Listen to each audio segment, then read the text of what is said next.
كل سنة وانتم طيبين. الموضوع اللي هتكلم فيه مهم كتير، واتمنى كل اب وام بيسمعوني انهم يتقبلوا الكلام بصدر رحب، ولو عندك اي اعتراض ابعتلي في رسالة وهنتناقش. أسرتنا البسيطة مش بتجبر أبنائها على طقوس معينة يعملوها في رمضان. أنا بعودهم على الصيام واحدة واحدة زي ما قلنا في الفيديو قبل كده، لكن أبدا مش بوجههم تجاه أي عبادة ما بالضغط. يعني ما ينفعش أجبر الطفل إن أنت لازم تعتكف، لازم تعمل كذا، لازم تيجي معايا كذا، لازم تيجي معايا وأنا بصلي في المسجد. واستناني قبل ما تنفعل وتقول إن كلكم راع وكلكم مسؤول عن رعيته. اسأل نفسك أنت مسؤول عن إيه بالظبط؟ انت مسؤول ان انت تعلمهم بحب، وان انت تكون قدوة حلوة ليهم، ان انت تكون قدوة جميلة قدامهم. فبالتالي انت مسؤول عن انك تعلمهم فوائد العبادة دي، وممكن في الاول تكافئهم لما يعملوها، لكن ابدا مش مسؤول انك تجبر الطفل لدرجة ان هو يكره الدين. تمام؟ وانا عارفه انا بقول لك ايه، انا عارفه انا بقول لك ايه من واقع الشغل ومن واقع الجلسات اللي بتجيلي. بلاش توصلوا لمرحله ان هو يكره شهر رمضان، وان هو يكره الدين بتاعه، وان هو يكره العباده، وان هو يكره كل حاجه، لان الغصب اول ما بيدخل في اي حاجه بيفسدها. طب ما انا بعمل كده عشان يتعود. شكرا ليك على نيتك الجميله. تذكر وانت بتعوده ان ربنا قال ادعو الى سبيل ربك بالحكمه والموعظه الحسنه.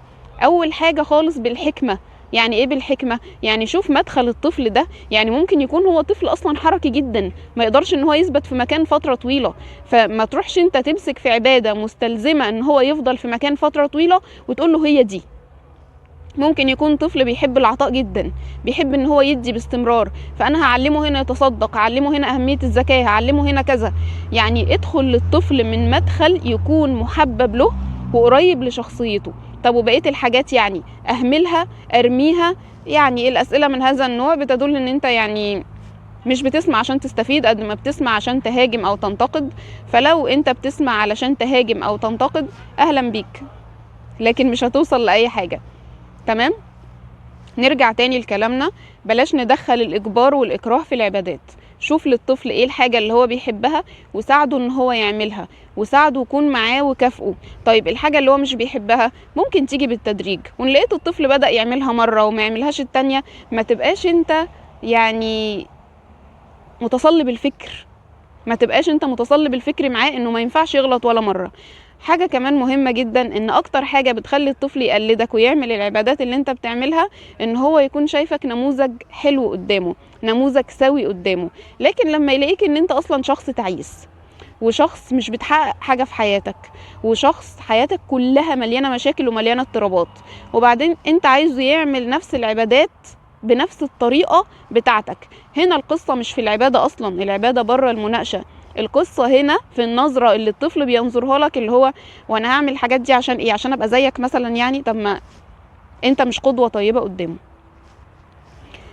الفيديو ده يمكن تقيل شوية، يمكن هيبقى عليه ردود مش عارفة، لكن انا قايلة الكلام ده من القلب، علشان الطفل اذا هيعبد ربنا بالحب هيفضل يعبده على طول، واذا هيعبده بالخوف وبالترهيب اول ما هيطلع من تحت ايدك خلاص مش هتقدر عليه تاني. فأسرتنا البسيطة بتعلم ولادها بالحب. الأسرة البسيطة بيقعدوا مع بعض ويشوفوا كل واحد حابب يعمل ايه في رمضان، كل واحد حابب يساعد أسرته بايه، كل واحد حابب يعبد ربنا بطريقة عاملة ازاي، ونساعد بعض في الحاجة اللي احنا بنحبها، ونعين بعض بالتدريج على الحاجة اللي هي مش مفضلة بالنسبة لنا.